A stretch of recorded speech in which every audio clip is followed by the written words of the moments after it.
काठमाडौँ महानगरपालिकाका मेयर बालेन शाहलाई आयो राजीनामा दिने दबाब। आखिर को हो त्यो जसले काठमाडौँका लोकप्रिय मेयर बालेन शाहलाई राजीनामा दिन दबाब दिइरहेको छ? उनले भर्खरै सामाजिक सञ्जाल मार्फत आफ्नो भनाइ सार्वजनिक गरेका छन्। मलाई काठमाडौँ महानगरपालिकाको मेयर पदबाट राजीनामा दिनका लागि दबाब आइरहेको छ। यो देश कहिल्यै बन्दैन। आज शनिबारको दिन काठमाडौँ महानगरपालिकाका शक्तिशाली जननिर्वाचित मेयर बालेन शाहलाई कसले दियो राजीनामा दिने दबाब? भण्डाफोर गर्दैछौँ आजको यो विशेष भिडियोमा। दर्शकवृन्द, यो देश त्यस्तो देश हो जहाँ देश विकास र परिवर्तनका लागि केही गर्छु, मलाई व्यक्तिगत रूपमा केही लिनु छैन, व्यक्तिगत स्वार्थ केही छैन भनेर जोसुकै व्यक्ति आओस् त्यस्ता व्यक्तिलाई खेद्ने, लखेट्ने र कामै गर्न नदिने यो पुरानै परिपाटी र संस्कार हो। त्यसैले यो देश आज पनि पिछडिएको छ, आज पनि आत्मनिर्भर बन्न सकेको छैन। परनिर्भरताको डोरी समातेर छिमेकीहरूसँग भिख माग्नुपर्ने बाध्यात्मक अवस्थामा यो देश रहेको छ। त्यसैले भन्ने गर्छन् यो देश सतीले सरापेको देश हो भनेर, तर हामी भन्छौँ यो देश यहाँका राजनैतिक दलहरूले सरापेको देश हो। कुतत्त्वहरूले देशलाई सरापिरहेका छन्, अराष्ट्रिय तत्त्वहरूले देशलाई सरापिरहेका छन् र यो देश कायापलट हुन सकिरहेको छैन, विकसित हुन सकिरहेको छैन, जहाँको तहीँ गुज्रिरहेको छ। काठमाडौँ महानगरपालिकाका पपुलर मेयर हुन् बालेन शाह। उनी इन्जिनियरिङ ब्याकग्राउन्डबाट 81 राजनीतिमा प्रवेश गरे र कसैले नसोचेको मत ल्याएर महानगरपालिकाको मेयर बने। जुन दिन उनी मेयर बने त्यही दिनदेखि उनको खेदो खन्ने काम भित्रै भइराखेको थियो र अहिले 1 वर्ष नपुग्दै उनलाई राजीनामा दिनका लागि विभिन्न तत्त्वहरूले दबाब दिइरहेका छन्। ती तत्त्वहरूको पनि आज हामी भण्डाफोर गर्नेछौँ। कसले गर्छ यस्तो काम?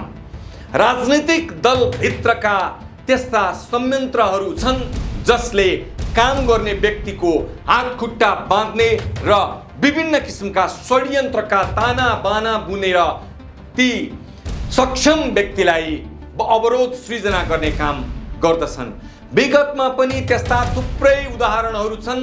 सन्त नेता कृष्ण प्रसाद भट्टराई, जसको आफ्नो भन्नु केही थिएन, उनी यो देशका लागि केही गर्छु भनेर राजनीतिमा होमिएका थिए र कृष्ण प्रसाद भट्टराई अर्थात् किशुनजीलाई पनि प्रधानमन्त्री भएको बेलामा यिनै राजनैतिक दलका विदेशी दलालहरूले काम गर्न दिएनन् र बालुवाटार स्थित प्रधानमन्त्री निवासबाट एउटा लौरो र एउटा सुराई बोकेर उनी आफ्नो व्यक्तिगत जीवनका लागि भैँसेपाटीतर्फ बसाइ सरे। यस्तै अवस्थाको सृजना पटक पटक यो देशमा भइराखेको छ। ती दृष्टान्तहरू हामीले इतिहासमा पढ्न पाउँछौँ। तर यस पटक भने राजनैतिक दलहरूलाई धुलो चटाउँदै स्वतन्त्र उम्मेदवार बनेका र असाध्यै लोकप्रिय मत ल्याएर विजय हासिल गरेका महानगरका मेयर बालेन शाहलाई यिनै राजनैतिक दलभित्रका अराष्ट्रिय तत्त्वहरूले राजीनामाका लागि दबाब दिइरहेका छन्। उनलाई राजीनामा गराउन दबाब दिनुपर्नका मुख्य कारणहरू यस्ता छन् दर्शकहरू। किनकि उनले काठमाडौँ महानगरपालिकालाई व्यवस्थित बनाउने, महानगरपालिकाको फुटपाथकै लागि प्रयोग गराउने, त्यसैगरी महानगरपालिकाभित्र विभिन्न स्थानमा खुल्ला स्थानको व्यवस्थापन गर्ने, काठमाडौँ महानगरपालिकाभित्र भएका पुरातात्विक, ऐतिहासिक, धार्मिक, पर्यटकीय सम्पदाहरूको व्यवस्थित गर्ने, त्यसलाई पुनर्निर्माण गर्ने, हेर्न योग्य बनाउने, त्यसलाई संसारभर प्रचार गर्ने र संसारभरका पर्यटकलाई काठमाडौँ भित्र्याउने लगायतका थुप्रै उनले योजना बनाएका छन्। त्यति मात्रै होइन, काठमाडौँ उपत्यकाभित्रका ऐतिहासिक र पुरातात्विक वस्तु सहितका ती बस्तीहरूभित्र जाने जुन साँघुरा गल्लीहरू छन्, ती गल्लीमा कुनै कारणवश आगलागी भइहालेमा दमकल जान नसक्ने ठाउँहरू थिए।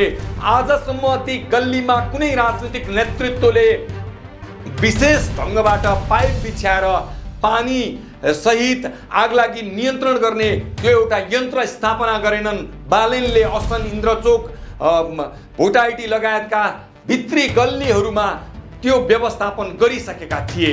उनी आफै बोल्दैनन्, प्रतिक्रिया दिँदैनन्, कसैको प्रश्नको जवाब दिँदैनन्, उनी काम गर्छन्। यदि बोल्न थालियो भने विवादै विवादमा फसिन्छ र काम गर्न दिँदैन भन्ने विश्वासका साथ उनी सञ्चार माध्यममा कम बोल्छन्, काम धेरै गर्न रुचाउँछन्। यस्ता स्वभावका बालेन शाहलाई यति बेला हातखुट्टा बाँध्ने काम यिनै राजनैतिक दलका शीर्ष नेतृत्वहरूबाट भएका छन्। हामी कांग्रेस, एमाले, माओवादी भनेर नामै तोकेर भन्न चाहदैनौँ, किनकि त्यहाँ भित्र पनि राम्रा मानिसहरू छन् जसले बालेन शाहलाई जिताउनका लागि महत्त्वपूर्ण भूमिका निर्वाह गरे।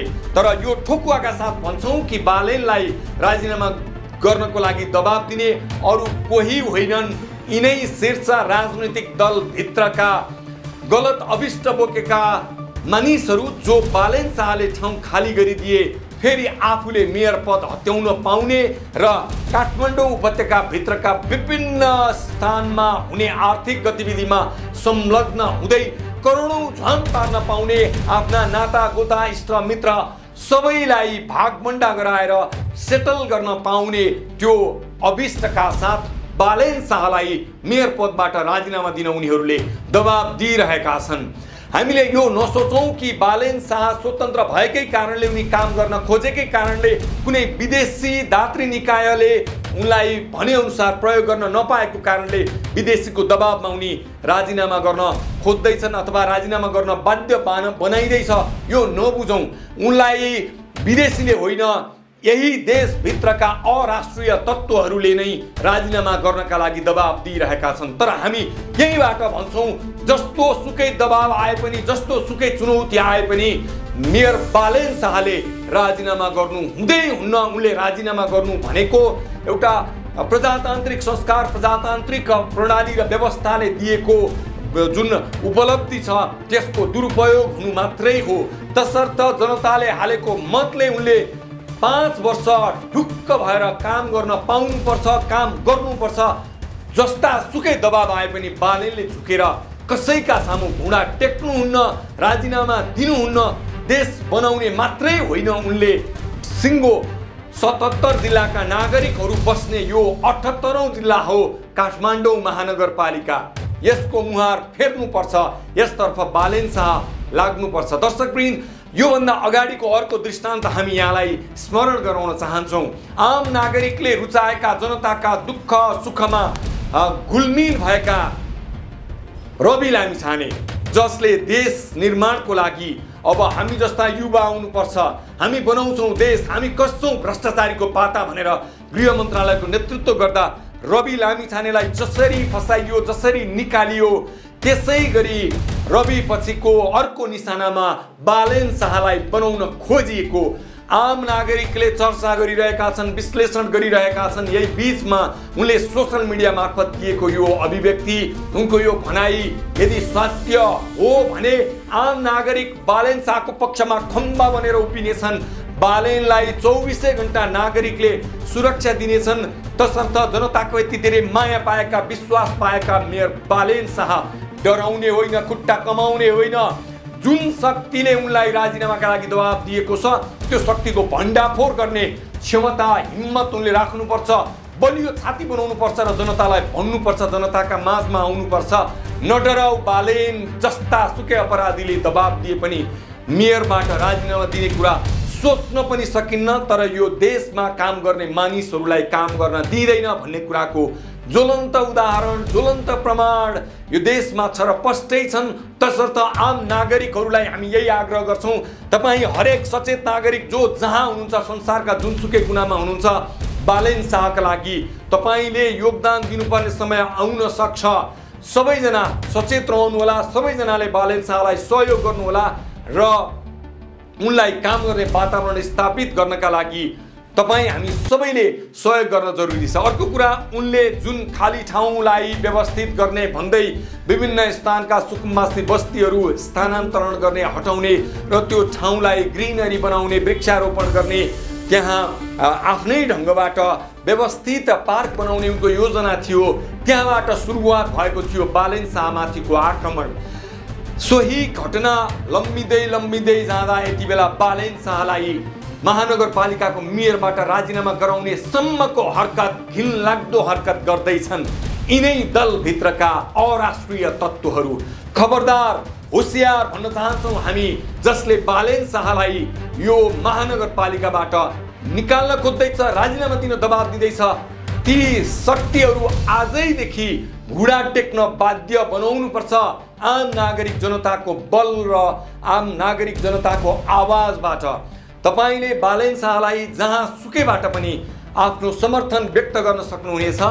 यो विशेष भिडियो हामीले बालेन शाहले सामाजिक सञ्जालमा आफूलाई राजीनामा गर्न दबाब आइराखेको र देश बन्दैन भनेर दिएको अभिव्यक्तिमा केन्द्रित रहेर यहाँका लागि प्रस्तुत गर्यौं। हाम्रो भिडियो सामग्री तपाईलाई कस्तो लाग्यो, सल्लाह सुझाव प्रतिक्रिया लेख्न नभुल्नुहोला। अहिलेलाई बिदा हुन्छौं। नमस्कार।